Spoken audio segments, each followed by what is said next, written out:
കാശ്മീരിൽ സെപ്റ്റംബറിൽ തെരഞ്ഞെടുപ്പ് നടത്തുമെന്ന് കേന്ദ്ര ആഭ്യന്തരമന്ത്രി അമിത്ഷാ. ജമ്മു കാശ്മീരിൽ നിന്ന് സൈന്യത്തെ പിൻവലിക്കുന്നതും ആലോചനയിലുണ്ട്. ക്രമസമാധാന പ്രശ്നം ജമ്മു കാശ്മീർ പോലീസിനെ പൂർണ്ണമായും ഏൽപ്പിക്കും.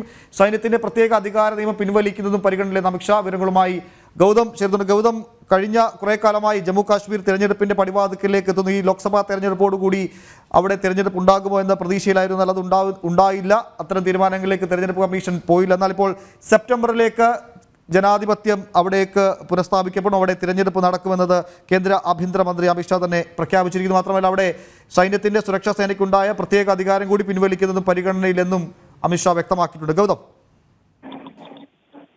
ഉമേഷ്, ജമ്മു കാശ്മീരുമായി ബന്ധപ്പെട്ട രണ്ട് പ്രധാനപ്പെട്ട പരാമർശമാണ് ഇപ്പോൾ കേന്ദ്ര ആഭ്യന്തരമന്ത്രിയുടെ ഭാഗത്ത് നിന്ന് ഉണ്ടായിരിക്കുന്നത്. ഒന്ന്, പ്രത്യേക സൈനിക നിയമമായിട്ടുള്ള ജമ്മു കാശ്മീരിൽ പിൻവലിക്കുന്നതുമായി ബന്ധപ്പെട്ട് കേന്ദ്രം ആലോചന നടത്തുന്നുവെന്നാണ് ആഭ്യന്തരമന്ത്രി ചൂണ്ടിക്കാണിക്കുന്നത്. നമുക്കറിയാം, ഏതാണ്ട് നിയമം 50കളിൽ തന്നെ ജമ്മു കാശ്മീരിൽ പ്രാബല്യത്തിൽ വരുന്ന ഒരു സാഹചര്യം ഉണ്ടായിരുന്നു. അത്രത്തോളം വിഘടനവാദം അവിടെ ശക്തമായിരുന്നു. ഇസ്ലാമിക ഭീകരവാദത്തിന്റെ കൈകളിലേക്ക് അമർന്നുപോയ ഒരു പ്രദേശമാണ് ജമ്മു കാശ്മീർ. അതിനാൽ ഏതാണ്ട് 6 പതിറ്റാണ്ടായി നിലനിൽക്കുന്ന ഒരു പ്രദേശമാണ് ജമ്മു കാശ്മീർ. എന്നാൽ ഇപ്പോൾ പിൻവലിക്കാൻ പറ്റുന്ന രീതിയിലേക്ക് ജമ്മു കാശ്മീരിലെ സാഹചര്യങ്ങൾ മാറുന്നു എന്നാണ് കേന്ദ്ര ആഭ്യന്തരമന്ത്രി അമിത്ഷാ ചൂണ്ടിക്കാണിക്കുന്നത്. 2014 ദേശീയ തലത്തിൽ നരേന്ദ്രമോദി സർക്കാർ അധികാരത്തിലേറിയതിനു ശേഷം വിവിധ വടക്കുകിഴക്കൻ സംസ്ഥാനങ്ങളിലെ പിൻവലിച്ചിരുന്നു. ഇനിയും ചുരുക്കം സംസ്ഥാനങ്ങളിൽ മാത്രം, അതായത് നാഗാലാൻഡ്, അതോടൊപ്പം തന്നെ അസം തുടങ്ങിയ സംസ്ഥാനങ്ങളിലെ ചില ജില്ലകളിൽ മാത്രമാണ് വടക്കുകിഴക്കൻ മേഖലയിൽ നിലനിൽക്കുന്നത്. ബാക്കി പൂർണ്ണമായും ത്രിപുര, മിസോറാം പോലെയുള്ള സംസ്ഥാനങ്ങൾ പൂർണ്ണമായും പിൻവലിക്കാൻ നരേന്ദ്രമോദി സർക്കാരിന് സാഹചര്യമുണ്ടായി. കാരണം അവിടെ അത്രത്തോളം ശാന്തമാണ് കാര്യങ്ങൾ. ഇപ്പോൾ ജമ്മു കാശ്മീരിൽ കൂടി പിൻവലിക്കാൻ പറ്റുന്ന രീതിയിലേക്ക് സാഹചര്യങ്ങൾ മാറുന്നു എന്നാണ് കേന്ദ്ര ആഭ്യന്തരമന്ത്രി അമിത്ഷാ വിശദീകരിക്കുന്നത്. ഒപ്പം നിയമസഭാ തെരഞ്ഞെടുപ്പ് സെപ്റ്റംബറിന് മുൻപ് നടത്തുമെന്നും അമിത്ഷാ ചൂണ്ടിക്കാണിച്ചു. നമുക്കറിയാം, ജമ്മു കാശ്മീരിനെ കേന്ദ്ര ഭരണ പ്രദേശമാക്കി മാറ്റിയതിനു ശേഷം പിന്നീട് ജമ്മു കാശ്മീരിൽ നിയമസഭാ തെരഞ്ഞെടുപ്പ് നടന്നിരുന്നില്ല. കാരണം മണ്ഡല പുനഃസംഘടന അവിടെ ആവശ്യമായിരുന്നു. ആ മണ്ഡല പുനഃസംഘടന അടുത്ത കാലത്ത് പൂർത്തീകരിച്ചു കഴിഞ്ഞിരിക്കുന്നു. നിലവിൽ ജമ്മു കാശ്മീർ നിയമസഭയിൽ 114 നിയമസഭാ മണ്ഡലങ്ങളുണ്ട്. ആ മണ്ഡല പുനഃസംഘടനയെല്ലാം പൂർത്തിയായ പശ്ചാത്തലത്തിലാണ് നിലവിൽ ഉടൻ തന്നെ ജമ്മു കാശ്മീരിൽ നിയമസഭാ തെരഞ്ഞെടുപ്പ് നടത്തുമെന്നും അമിത്ഷാ വ്യക്തമാക്കുന്നത്. ഗൗതമിൽ രണ്ട് കാര്യങ്ങൾ. ഒന്ന്, കാശ്മീരിന്റെ പ്രത്യേക പദവി ആർട്ടിക്കിൾ 370 റദ്ദാക്കിയതിനു ശേഷം ജമ്മു കാശ്മീരിലുണ്ടായ സമഗ്രമായ മാറ്റം, താഴ്വരയിലേക്ക് സമാധാനം തിരികെ എത്തി, വിഘടനവാദ പ്രവർത്തനങ്ങളുടെ കുറവ്, ഭീകരവാദികൾക്കെതിരെ കൃത്യമായ നടപടി സ്വീകരിച്ചുകൊണ്ട് സൈന്യം അതിനെയൊക്കെ അമർച്ച ചെയ്തു. അങ്ങനെ സാധാരണ നിലയിലേക്ക്, ഭാരതത്തിലെ ഏതൊരു സംസ്ഥാനത്തെയും പോലെ സാധാരണ നിലയിലേക്ക് ജമ്മു കാശ്മീർ മാറിയതുകൊണ്ട് തന്നെ ഇനിയിപ്പോൾ സൈന്യത്തിന് പ്രത്യേക അധികാരം അവിടെ ആവശ്യമില്ല. നേരത്തെ ഗൗതം സൂചിപ്പിച്ചുള്ള വടക്കിഴക്കൻ സംസ്ഥാനങ്ങളിലും സുരക്ഷാ ക്രമസമാധാന നില പുനഃസ്ഥാപിച്ച ശേഷമാണ് ഇത്തരം നടപടിയിലേക്ക് കേന്ദ്ര ആഭ്യന്തര മന്ത്രാലയം കടന്നത്. ഇപ്പോൾ ജമ്മു കാശ്മീരും അങ്ങനെ ഒരു സാധാരണ ജീവിത രീതിയിൽ, സാധാരണഗതിയിലേക്ക് മാറി. അതുകൊണ്ട് തന്നെ ഇനിയിപ്പോൾ തിരഞ്ഞെടുപ്പുമായി മുന്നോട്ട് പോകാം. അങ്ങനെ കൂടി ഉണ്ടല്ലേ? ഉമേഷ്, അത് തന്നെയാണ്. അതായത് ഈ വടക്കിഴക്കൻ മേഖലയും ജമ്മു കാശ്മീരിലുമാണ് ഏറ്റവും അധികം വിഘടനവാദം നമ്മുടെ രാജ്യത്ത് ശക്തമായിരുന്നത്. അതിനാലാണ് ഈ രണ്ട് പ്രദേശങ്ങളിൽ പ്രത്യേക സൈനിക നിയമമായിട്ടുള്ള വരുന്ന ഒരു സാഹചര്യം ഉണ്ടായത്. നോർത്ത് ഈസ്റ്റ് സംസ്ഥാനങ്ങളെ സംബന്ധിച്ച് അവിടുന്ന് പിൻവലിക്കാൻ കഴിയില്ല എന്നതായിരുന്നു കോൺഗ്രസ് സർക്കാരിന്റെ വിശദീകരണം. കാരണം സൈനിക നിയമം പിൻവലിച്ചു കഴിഞ്ഞാൽ അവിടെ വലിയ കലാപം ഉണ്ടാകുമെന്ന് അധികാരത്തിലെടുത്ത സർക്കാരുകൾ എക്കാലവും പറഞ്ഞിരുന്നു. പക്ഷേ 2014 ശേഷം നിലവിൽ വന്ന സമാധാന ഉടമ്പടികൾ നമുക്കറിയാം. ആ സമാധാന ഉടമ്പടികളുടെ അടിസ്ഥാനത്തിൽ വലിയ തോതിൽ ഈ നോർത്ത് ഈസ്റ്റിൽ സമാധാനം നിലവിൽ വന്നു. പ്രത്യേകിച്ച് നാഗാലാൻഡിൽ National Socialist Council of Nagaland, അതോടൊപ്പം തന്നെ ത്രിപുരയിൽ National Liberation Front of Tripura, ഇങ്ങനെയുള്ള വിഘടനവാദ ശക്തികളുമായി സമാധാന ഉടമ്പടിയിൽ ഒപ്പുവയ്ക്കാൻ മോദി സർക്കാരിന് കഴിഞ്ഞു. ഇതൊക്കെ പിൻവലിക്കുന്നതിന്റെ ഏറ്റവും പ്രധാനപ്പെട്ട കാരണങ്ങളായി. ജമ്മു കാശ്മീരിൽ നമുക്കറിയാം, 2019 ഓഗസ്റ്റ് 5-ന് ആർട്ടിക്കിൾ 370 മരവിപ്പിക്കുന്നതിന് മുൻപ് വരെ അവിടെ വലിയ തോതിലുള്ള സംഘർഷ സാഹചര്യമായിരുന്നു. സൈന്യത്തിന് നേരെയുള്ള കല്ലേറ്, അതോടൊപ്പം തന്നെ തെരുവിൽ വലിയ തോതിൽ ഭാരതത്തിനെതിരായ പ്രകടനങ്ങൾ, അവിടുത്തെ മതന്യൂനപക്ഷങ്ങൾ, ജമ്മു കാശ്മീരിൽ ന്യൂനപക്ഷമായിട്ടുള്ള ഹിന്ദുക്കൾക്ക് അവിടെ ജീവിക്കാൻ കഴിയാത്ത പശ്ചാത്തലം, ഇതൊക്കെയായിരുന്നു 2019 മുൻപ് കശ്മീരിന്റെ അവസ്ഥ. എന്നാൽ ആർട്ടിക്കിൾ 370 മരവിപ്പിക്കുന്നതിലൂടെ വലിയൊരു സർജിക്കൽ സ്ട്രൈക്കാണ് ഇസ്ലാമിക ഭീകരർക്കെതിരെ ജമ്മു കാശ്മീരിൽ കേന്ദ്ര ഭരണകൂടം നടത്തിയത്. സ്വാഭാവികമായും ഇപ്പോൾ സാഹചര്യങ്ങൾ മാറി. 2019 ശേഷം ഒരു പുതിയ കശ്മീർ നിലവിൽ വന്നു. അതിനാൽ അഫ്സ ഉൾപ്പെടെ പിൻവലിക്കുന്നതിനെ പറ്റി ഇനിയും ചിന്തിക്കാവുന്നതാണ് എന്നാണ് നിലവിൽ കേന്ദ്ര ആഭ്യന്തരമന്ത്രി അമിത്ഷാ ചൂണ്ടിക്കാണിക്കുന്നത്.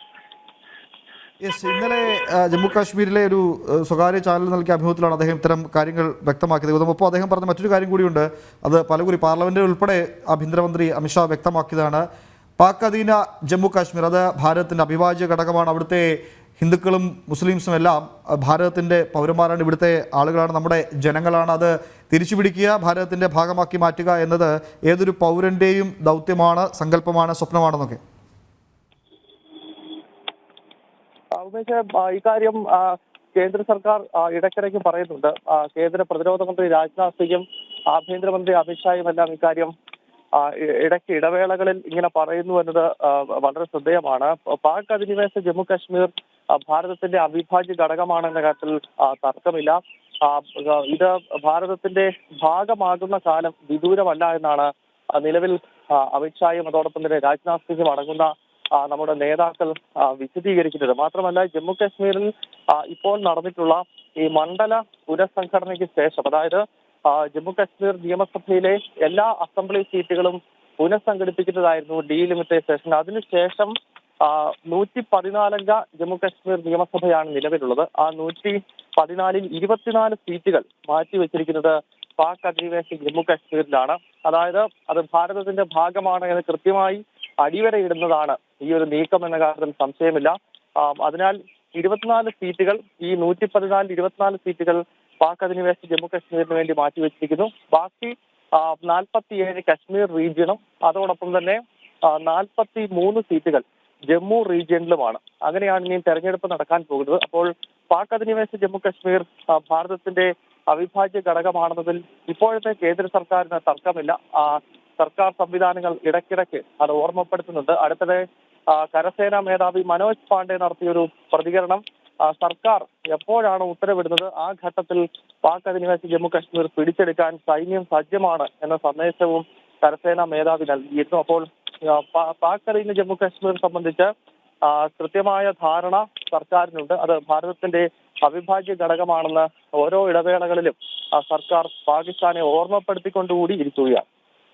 യെസ്, ഗൗതം, ഈ ജമ്മു കാശ്മീരിൻ്റെ അവസ്ഥ നേരത്തെ പലരും നമ്മൾ പറഞ്ഞു. എന്നാൽ പോലും ഇപ്പോഴത്തെ ഈ അവസരത്തിൽ ഈ തെരഞ്ഞെടുപ്പ് നടത്താമെന്ന ആത്മവിശ്വാസത്തിലേക്ക് കേന്ദ്ര സർക്കാരൊക്കെ എത്തിയിരിക്കുന്ന സാഹചര്യത്തിൽ വീണ്ടും അത് എടുത്തു പറയേണ്ടിയിരിക്കുന്നു. ജമ്മു കാശ്മീരിൻ്റെ ഒരു സമഗ്രമായ മാറ്റം, അതിന് 2 ഘട്ടങ്ങളായി ജമ്മു കാശ്മീർ തിരിച്ചറിയാം. അതായത് 370 റദ്ദാക്കുന്നതിന് മുൻപുള്ള കാശ്മീരും ഇപ്പോഴത്തെ ജമ്മു കാശ്മീർ, അങ്ങനെ 2 ഘട്ടമായി കാശ്മീരിനെ തിരിച്ചാൽ വലിയ മാറ്റം, സ്വപ്നതുല്യമായ മാറ്റത്തിന് വേദിയായ ഒരു സംസ്ഥാനമായി കാശ്മീർ മാറുകയാണ്. പ്രത്യേകിച്ച് G20 പോലെയുള്ള വളരെ തന്ത്രപ്രധാനമായ ലോകരാജ്യങ്ങൾ ഉറ്റുനോക്കുന്ന ഒരു സമ്മേളനത്തിന് വേദിയാകാൻ ജമ്മു കാശ്മീർ തിരഞ്ഞെടുക്കുന്നു. ലോകത്തെ പ്രധാനപ്പെട്ട ക്ഷണിക്കപ്പെട്ട അതിഥികളൊക്കെ ജമ്മു കാശ്മീരിലേക്ക് എത്തി അതിൻ്റെ മനോഹാരിത ആസ്വദിക്കുന്നു. ജമ്മു കാശ്മീർ ഒരു സാധാരണഗതിയിലേക്ക് പോകുന്നു. അവിടെയാണ് ആർട്ടിക്കിൾ 370 റദ്ദാക്കിയതിൻ്റെ ഒരു പ്രത്യേകത കേന്ദ്ര സർക്കാർ, കേന്ദ്ര ആഭ്യന്തര മന്ത്രാലയം എടുത്തെടുത്തു പറയും. എന്നാൽ ഈ തെരഞ്ഞെടുപ്പിൽ പോലും ആർട്ടിക്കിൾ 370 തിരിച്ചു കൊണ്ടുവരുന്ന കാര്യം പരിശോധിക്കണമോ, അല്ലെങ്കിൽ അത്തരം ഒരു പ്രചരണായുധം കൊണ്ടുവരണമോ എന്ന കാര്യത്തിലേക്ക് ഒരു ചിന്തയിലേക്ക് കോൺഗ്രസ് പോകുന്നൊരു സാഹചര്യമുണ്ട്. പ്രത്യേകിച്ച് എന്തായിരിക്കണം കോൺഗ്രസിൻ്റെ തെരഞ്ഞെടുപ്പ് പ്രചരണത്തിലെ പ്രധാനപ്പെട്ട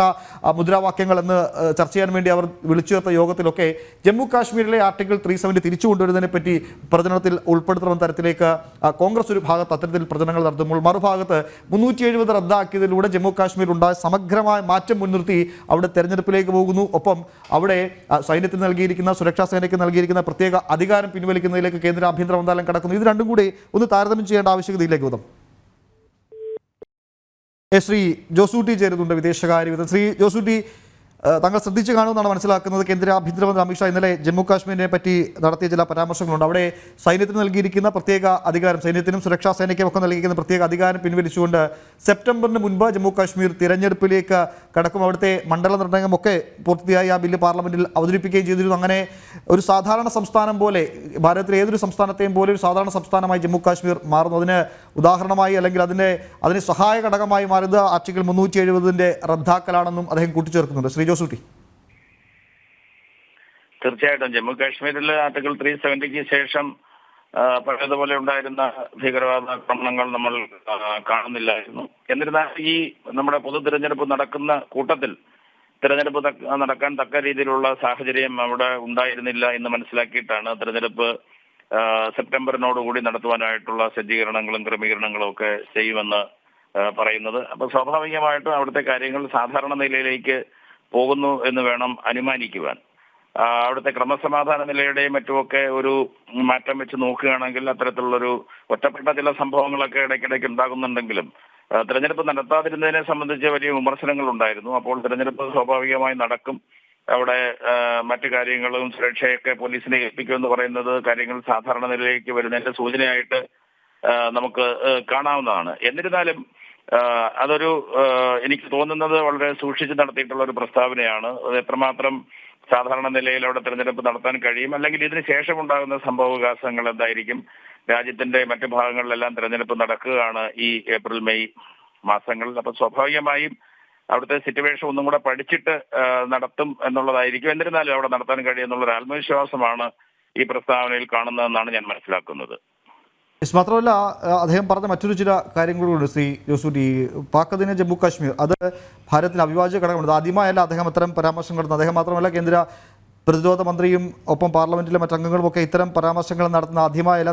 കൃത്യമായ ഇടവേളയിൽ അത്തരം കാര്യങ്ങൾ അവർ ഓർമ്മിപ്പിക്കുന്നുമുണ്ട്. ഭാരതത്തിന് അവിഭാജ്യ ഘടകമാണ് പാക് അധീന ജമ്മു കാശ്മീർ. അവിടുത്തെ ജനത അത് ഭാരതത്തിൻ്റെ ഭാഗമാണത്. ഭാരതത്തിൻ്റെ ഭാഗമായി പൂർണ്ണമായും മാറുന്നത് ഏതൊരു പൗരൻ്റെയും സ്വപ്നമാണ്, പ്രയത്നമാണെന്നൊക്കെ അദ്ദേഹം കൂട്ടിച്ചേർത്ത്. മാത്രമല്ല, തിരഞ്ഞെടുപ്പുമായി ബന്ധപ്പെട്ട സീറ്റ് വിഭജനം വന്നപ്പോൾ പാക് അധീന ജമ്മു കാശ്മീരിന് വേണ്ടി പ്രത്യേകം അവിടെ കൂടി ഉൾപ്പെടുത്തിക്കൊണ്ടാണ് സീറ്റ് വിഭജനം ഒക്കെ പൂർത്തിയാക്കിയത്. തീർച്ചയായിട്ടും നമ്മൾ ആദ്യകാലം മുതൽ തന്നെ കാശ്മീർ മുഴുവനും എൻ്റയർ കാശ്മീർ നമ്മളുടെ കയ്യിൽ നിന്ന് പാകിസ്ഥാന്റെ കൈവശം ഇപ്പോഴിരിക്കുന്ന POK പാക് ഓക്യുപ്പൈഡ് കാശ്മീർ ഉൾപ്പെടെ ഇന്ത്യയുടെ ഭാഗമായിട്ട് തന്നെയാണ് നമ്മൾ എല്ലാ കാലങ്ങളിലും കണ്ടിട്ടുള്ളത്.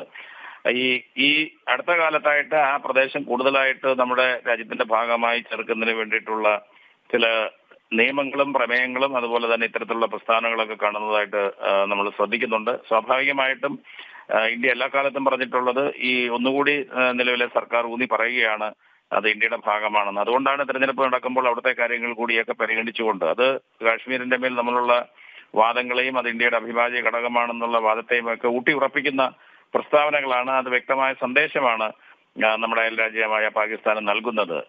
എന്ത് വില കൊടുത്തും എല്ലാ കാലത്തും അത് ഇന്ത്യയുടെ ഭാഗമായിട്ട് തന്നെ നിലനിർത്തും എന്നുള്ള ഒരു സന്ദേശം കൃത്യമായി നൽകുകയാണ് അവിടെ ചെയ്യുന്നത്.